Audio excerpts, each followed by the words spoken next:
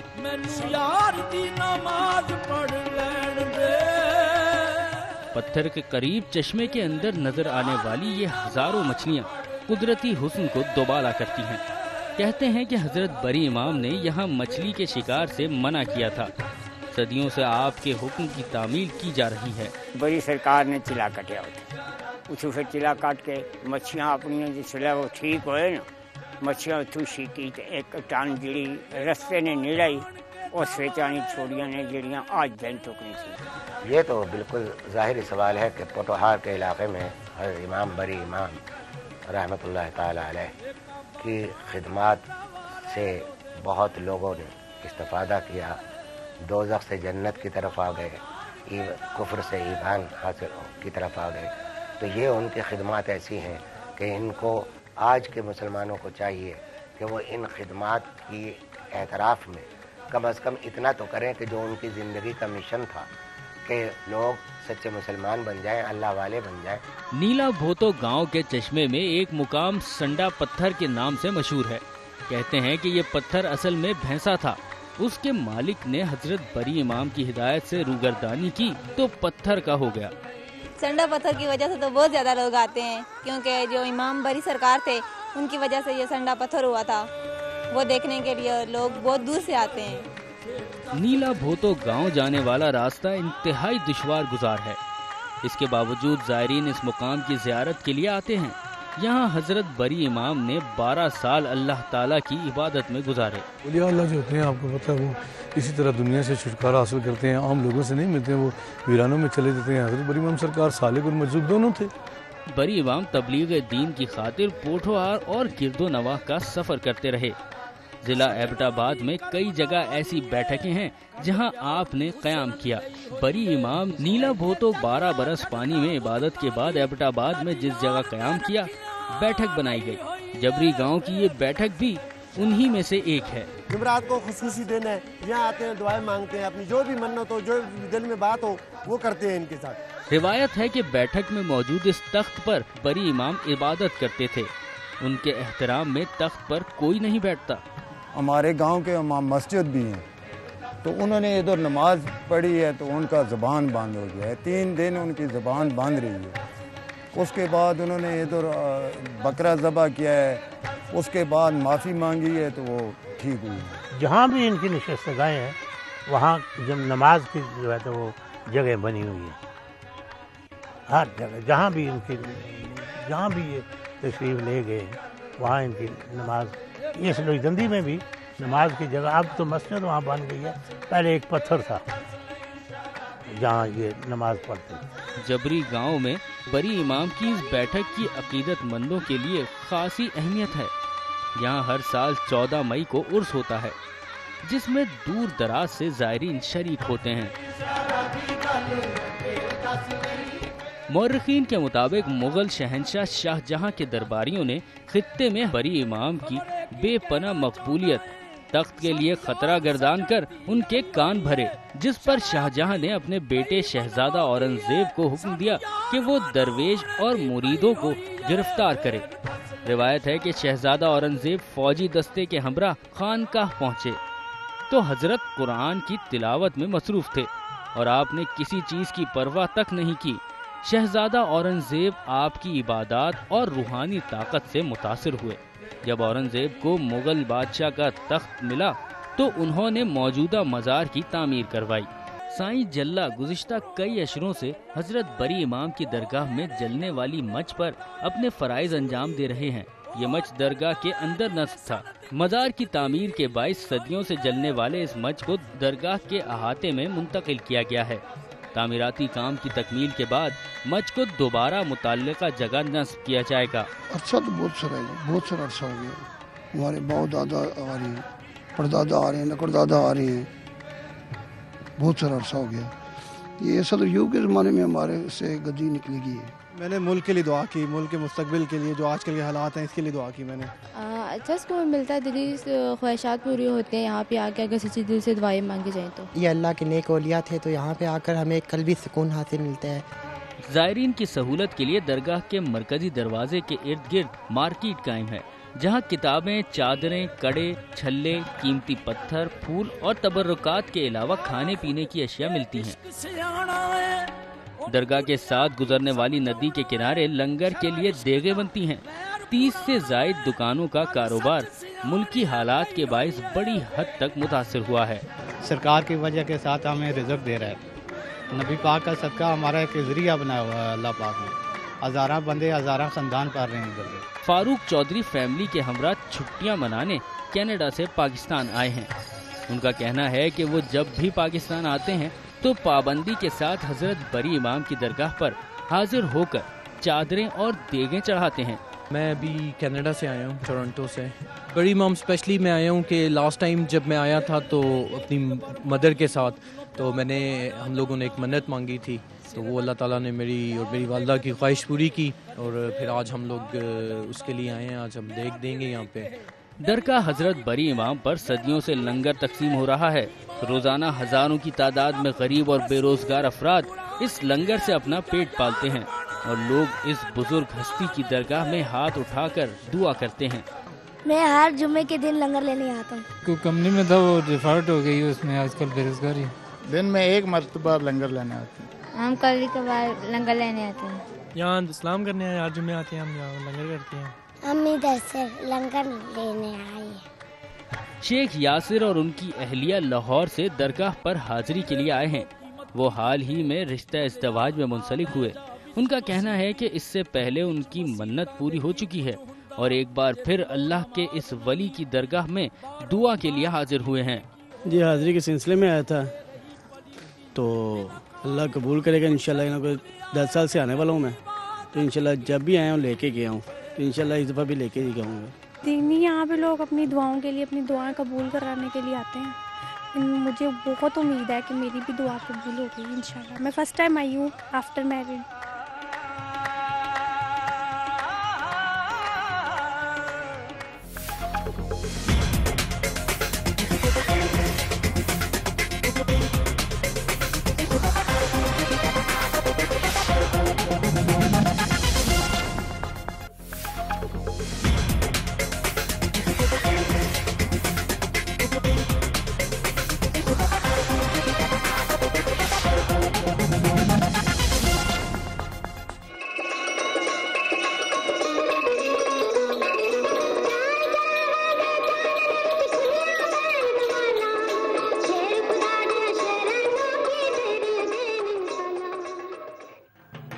بری امام کا سالانہ عرس مئی کے وسط سے آخر تک منعقد ہوتا رہا۔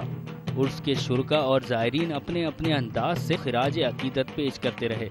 کوئی ڈھول کی دھاپ پر رقص کرتا، کوئی دھمال ڈال کر اپنے جذبات کا اظہار کرتا، تو کوئی طبلہ، نگاڑا اور دیگر آلات موسیقی سے زائرین کو وجد میں ڈالتا۔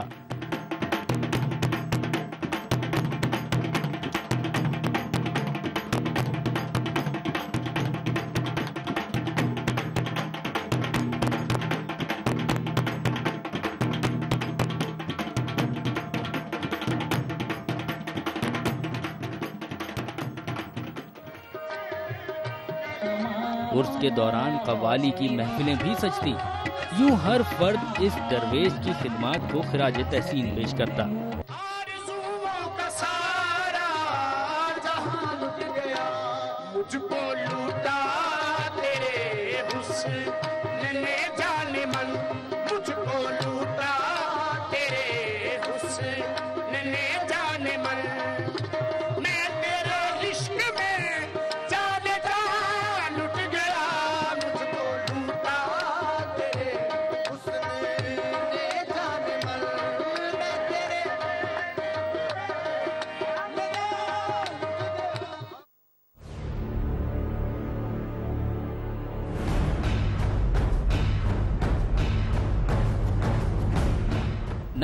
کے بعد شدت پسندوں نے مساجد، امام بارگاہوں اور اولیاء کے مزارات کو پے در پہ نشانہ بنایا۔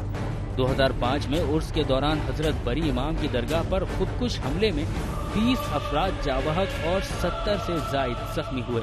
اس وقت ایک خوف و ہراس کی کیفیت ہے، ہر جگہ ہم نماز بھی اسلحے کے سائے میں پڑھتے ہیں، خوف ایک طاری ہوتا ہے۔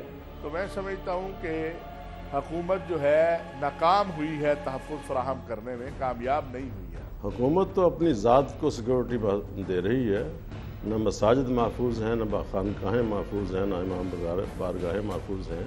چاہیے کہ حکومت کی ذمہ داری ہے کہ تمام بفکر کی مساجد، خانقاہوں اور امام بارگاہوں کی سیکورٹی فراہم کرے، یہ حکومت کے فرائض میں شامل ہے۔ 2008 تک لاکھوں کی تعداد میں زائرین عرس میں شرکت کے لیے آتے رہے، لیکن 2009 سے حکومت نے سیکیورٹی کی صورتحال کو بنیاد بنا کر عرس پر پابندی عائد کر دی، جس کے بعد زائرین اور عقیدت مند تشویش سے دوچار ہیں۔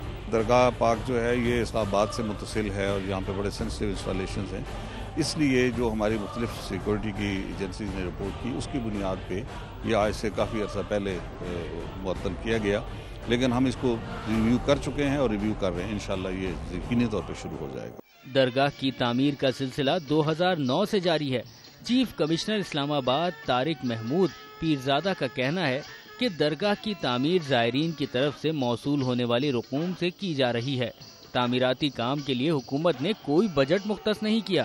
جس طرح کی یہ نیچر آف کنسٹرکشن ہے، اس کے طرح کے لوگ کنسٹرکشن والے عام طور پہ ملتے نہیں ہیں۔ شرائنز کی کنسٹرکشن جو ہے وہ اور مساجد کی بڑی اسپیشلائزڈ ہوتی ہے۔ سب سے بڑا جو ہمارا ایک اور مسئلہ رہا وہ تھا فنڈز کے فلو کا۔ We are expecting funds from CDA also, لیکن انفارچونیٹلی CDA اپنی کمٹمنٹ جو انہوں نے کی وہ اس کو آنر نہ کر سکے، جس کی وجہ سے پھر یہ تمام جتنی بھی کنسٹرکشن اب تک ہوئی ہے یہ تمام وہ رقم ہے جو یہاں کے زائرین کے فنڈز جمع شدہ تھے ہمارے پاس، یہ ہم نے وہاں سے کی ہے۔ 85% کے لیے مکمل ہو گیا ہے اور ایکسپیکٹ ہم کر رہے ہیں کہ انشاءاللہ یہ جلدی مکمل ہو جائے۔ آپ نے رشد و ہدایت کے لیے 3 درسگاہیں قائم کی۔ آپ خود درس قرآن کے ساتھ واعظ بھی کیا کرتے تھے۔ روحانیت اور علم کے طالب دور دور سے درس میں شامل ہوتے۔ آپ نے درسگاہوں میں لنگر اور رہائش کے انتظامات بھی کیے تاکہ دور افتادہ علاقوں سے آنے والوں کو کسی طرح کی مشکلات کا سامنا نہ رہے۔ آپ کو شریعت، طریقت اور روحانیت کا کامل علم تھا۔ صوفیاء کرام کی تصوف اور تربیت کے لیے خانقاہوں کا نظام قائم کیا، جہاں روحانی علم کے فیوز و برکات کا سلسلہ جاری رہا۔ مورخین کے مطابق آپ نے ضلع ہزارہ کی ایک معزز گھرانے کے سردار سید نور محمد کی صاحبزادی بی بی دامن خاتون سے شادی کی۔ آپ کو اللہ نے ایک بیٹی عطا کی جو بعد میں انتقال کر گئی۔ کچھ عرصے بعد آپ کی اہلیہ بھی بیمار رہنے کے بعد وفات پا گئیں۔ آپ نے گھریلو زندگی کو خیر بات کہہ دیا اور صرف اللہ ہی کے ہو کر رہ گئے۔ حضرت بری امام 1705 میں 91 برس کی عمر میں قضائے الہی سے جا ملے۔ ہے.